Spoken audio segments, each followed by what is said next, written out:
Anda kembali di Breaking News, pemirsa. Hari ini TNI AL bersama dengan masyarakat melakukan pembongkaran pagar laut di Tangerang sepanjang 30,16 km yang sedianya pada hari ini ditargetkan akan bisa dibongkar sepanjang 2 km. Ada 600 personel TNI AL yang dibantu dengan warga setempat yang dikerahkan untuk melakukan pembongkaran ini, dan tadi laporan rekan-rekan kami di lapangan sudah mulai dilakukan pembongkaran dengan metode menarik pagar-pagar tersebut menggunakan kapal dan peralatan lainnya. Pembongkaran ini merupakan tindak lanjut dari perintah Presiden Prabowo Subianto melalui Kepala Staf Angkatan Laut untuk membuka akses bagi nelayan yang selama ini terganggu oleh keberadaan pagar tersebut.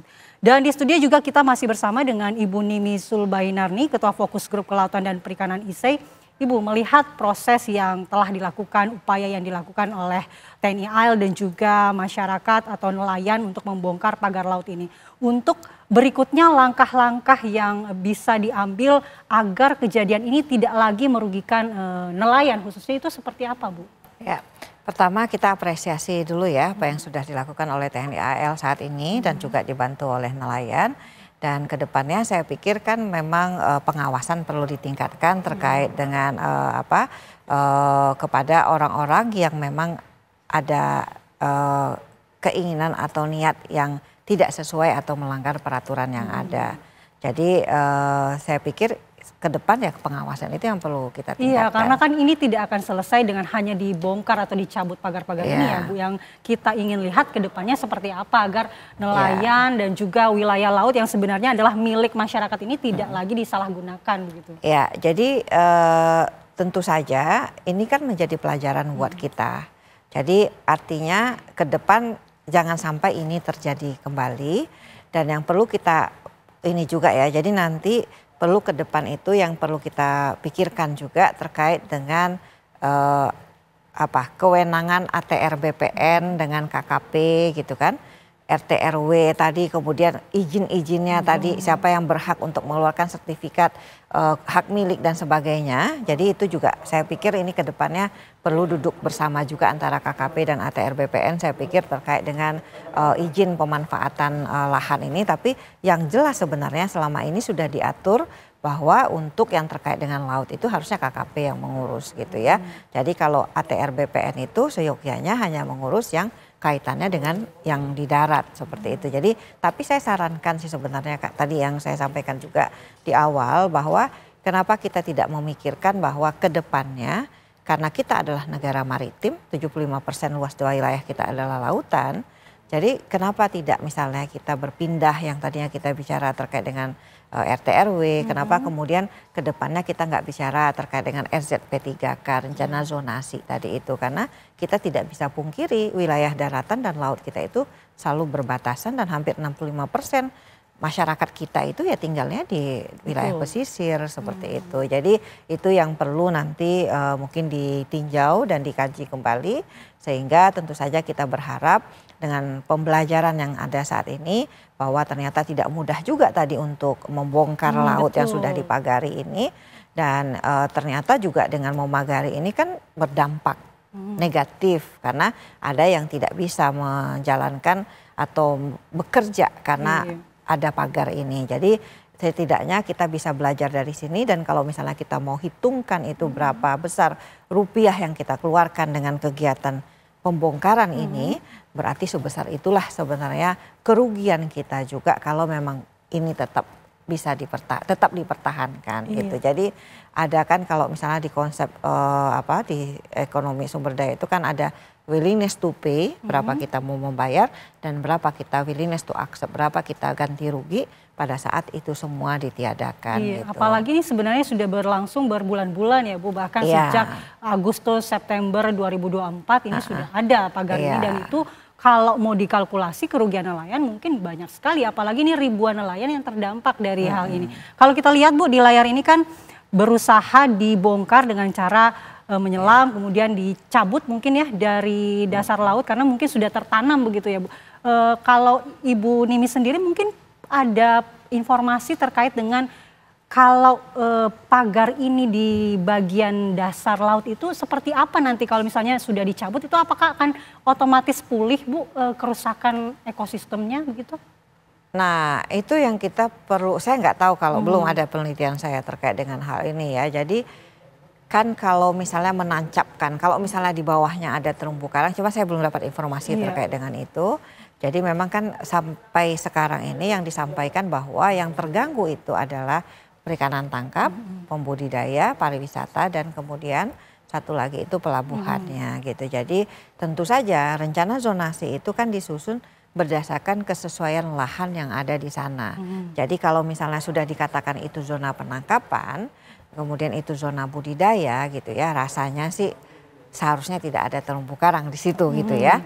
Tapi perlu kajian lebih mendalam terkait dengan apa sih sebenarnya di dasar perairan ini gitu. Karena kan sebenarnya juga dalam hal kita menggunakan alat tangkap, kan ada juga ya katanya menggunakan itu bagan katanya gitu. Alat tangkap itu kan bagan itu juga macam-macam. Ada yang bagan hanyut, ada bagan tancap gitu ya. Kalau bagan tancap itu ya dia ditancapkan gitu. Jadi penggunaan alat tangkap oleh nelayan pun itu tergantung kepada bagaimana karakteristik dari perairannya gitu. Jadi mereka tidak akan menggunakan alat tangkap yang tidak sesuai dengan karakteristik perairan tersebut gitu. Kalau karakteristik perairan di Tangerang, kemudian juga di Bekasi yang sama-sama kemarin kita temukan ada pagar laut juga, itu seperti apa, Bu? Ya harusnya nggak berbeda jauh ya. Jadi kalau misalnya tadi kita kembali kepada rencana zonasi yang sudah ditetapkan, berarti ya memang mereka di situ misalnya menggunakan alat tangkap kan one day fishing. Jadi nelayannya setiap hari pulang pergi. Kemudian kan mereka budidaya gitu kan. Kemudian pariwisata dan kemudian apalagi sama pelabuhan tadi itu. Alat tangkapnya apa, Bu? Jala? Jaring ya. Jaring. Gillnet kalau saya nggak salah sih di sana itu. Jadi itu ya macam-macam kan modelnya di sana. Jadi ya itu tadi yang perlu diidentifikasi lebih dalam lagi. Jadi itu yang saya sampaikan tadi. Kalau kita ingin benar-benar mengetahui lebih pasti, berarti kan kita harus melakukan riset di sana. Jadi riset itulah yang nanti akan menjadi dasar kita untuk membuat kebijakan-kebijakan apapun itu kebijakan ke depan dalam pengelolaan ruang laut itu. Iya. Saya terus memantau nih juga rekan-rekan kita, Bu, yang berada di lokasi nih yang ikut memantau langsung dan menyaksikan langsung proses pembongkaran pagar laut ini. Kita ingin tahu bagaimana perkembangan terkini, sudah berapa panjangkah yang sudah bisa dibongkar oleh TNI AL dan juga para nelayan di sana. Kita bergabung kembali dengan Putri Sofia di Tanjung Pasir, Kabupaten Tangerang. Silakan Putri Sofia, bagaimana kondisi terkini di sana? Sudah berapakah panjang dari pagar yang saat ini bisa diangkat atau dicabut begitu dari tim di sana?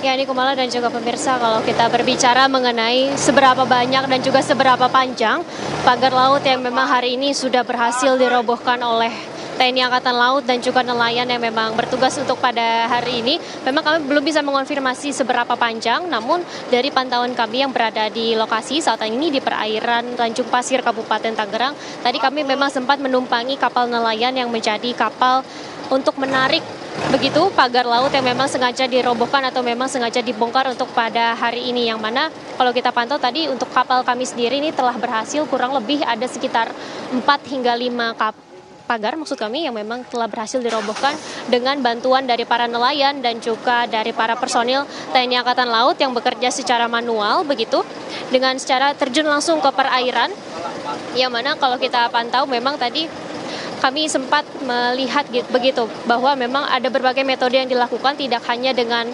mengkaitkan tali tambang kepada para pagar-pagar yang memang membentang sepanjang 31 km, tetapi juga tadi sempat dilakukan menggunakan tangan begitu. Namun mengingat bahwa pagar-pagar ini usianya juga sudah berbulan-bulan dan juga sudah pucuknya sudah cukup tertanam memang dalam di dasar laut, inilah yang memang menjadi salah satu kendala bagi para tim nelayan dan juga para tim personil Angkatan Laut untuk sama-sama merobohkan, sehingga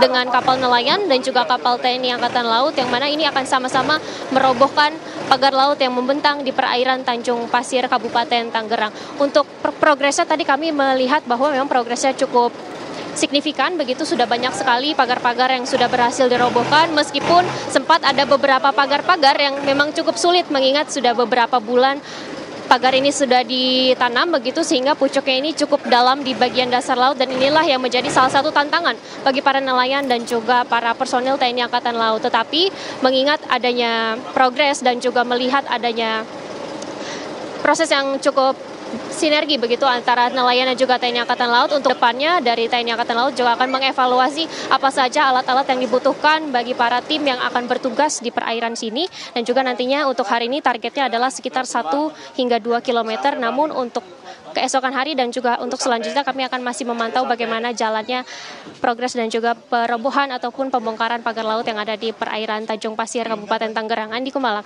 Iya Putri, tadi Putri mengatakan bahwa tadi dilakukan metode secara manual dengan menggunakan rantai atau juga tali. Kemudian bagaimana dengan pengangkatan struktur pagar itu sendiri Putri? Dengan menggunakan apa nantinya struktur-struktur pagar ini akan diangkut?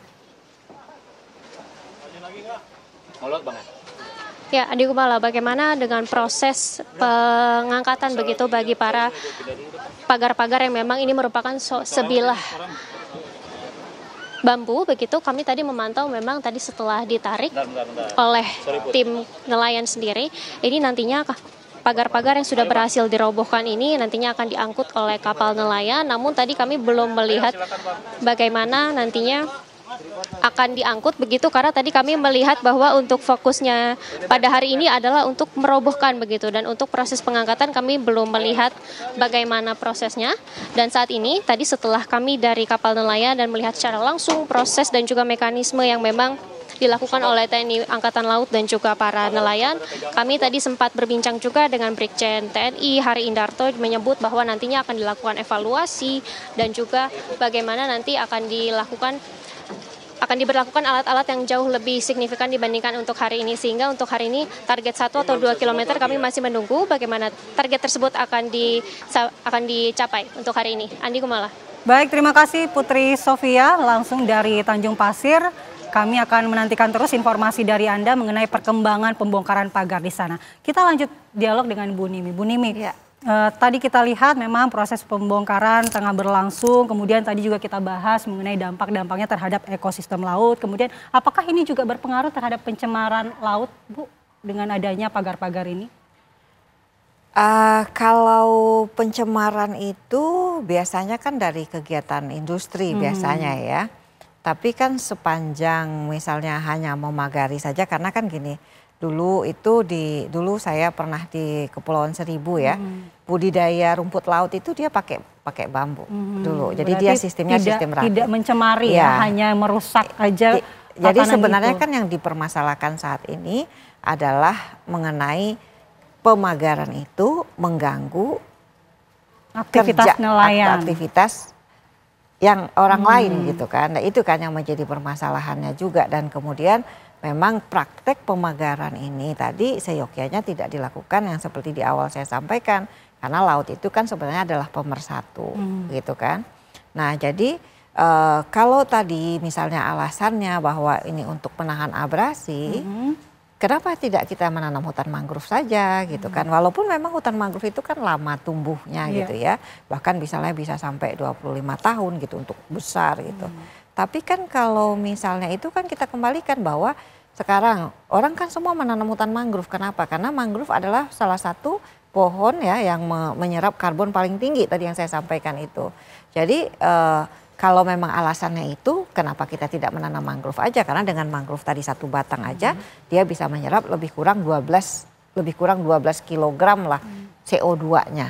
Jadi kan juga akhirnya kan CO2-nya kan sekarang kan orang juga emisi karbon itu kan banyak kan di mana-mana. Jadi kalau kita kemarin lihat pada saat G20 semua kepala negara menanam mangrove itu karena mereka tahu betul bahwa mangrove itu memiliki fungsi ekologis sebagai tadi salah satunya adalah menyerap karbon. Selain yang lainnya itu ya tadi dia adalah penahan abrasi tadi. Jadi kalau kita lihat di valuasi ekonomi itu ya, ada kegunaan langsung, ada kegunaan tidak langsung. Jadi kalau misalnya pohon mangrove itu kita gunakan langsung secara ekonomi, kita tebang dia, maka kita akan bisa menggunakan pohon mangrove itu kayunya untuk kayu bakar. Atau di Riau itu misalnya dulu itu dia buat arang mangrove, kan gitu ya. Jadi usahanya secara ekonomi seperti itu. Atau juga bisa menjadi tunasnya kapal gitu kan. Nah tapi kan kalau misalnya kita tebang terus-terusan mangrove ini, kan dia itu kan adalah tadi ada fungsi ekologis yang tidak langsung itu, dia menahan abrasi pantai, dia spawning ground, nursery ground di situ. Jadi kalau misalnya kita biarkan dia, berarti kan fungsi itu tetap ada secara ekologis gitu kan. Tapi kalau sama pada saat kita mau membuka tambak, apakah sebaiknya kita tebang hutan mangrove itu kita buat tambak, atau kita biarkan hutan mangrove itu ada dan kita buat tambak di sekitar hutan mangrove itu. Jadi fungsi itu bisa, Bu? Bisa, karena jadi fungsi ekonomi dan fungsi ekologisnya itu berjalan balance, seimbang kan gitu. Jadi kita berusaha secara ekonomi mendapatkan keuntungan yang maksimum, tapi kelestarian sumber daya tetap kita pelihara atau tetap kita jaga. Nah disitulah yang sebenarnya ya tadi yang saya bilang menghitung atau evaluasi ekonomi itu adalah kita akan menghitung nanti apakah kita membuka tadi ya tambak itu dengan menebang mangrove atau kita biarkan mangrove itu kita buka tambak, kita hitung. Ya sama juga ini tadi kan kalau misalnya mau menahan abrasi kan gitu kan, kenapa kita tidak menanam mangrove gitu atau kita kayak pagar gitu ya, brick water gitu kan katanya kan akan ditanam yang besar gitu ya. Tapi kembali itu semua kan kita bisa plus minusnya kita hitung dan kemudian pada saatnya kita akan memilih mana dari penilaian yang kita lakukan itu memberikan manfaat yang besar untuk masyarakat, baik secara ekonomi maupun secara sosial dan lingkungan seperti itu. Baik Bu Nimi Sulbainarni, terima kasih banyak Bu atas waktunya untuk bergabung di Breaking News TV One dan juga sudah berbagi ilmu dengan kita semua. Mudah-mudahan ini bisa segera terselesaikan masalah ini agar aktivitas nelayan kita ini bisa berjalan normal kembali. Baik, terima kasih Bu Nimi, sehat selalu. Sama-sama. Dan pemirsa, Breaking News TV One akan kembali usai jeda, tetaplah bersama kami.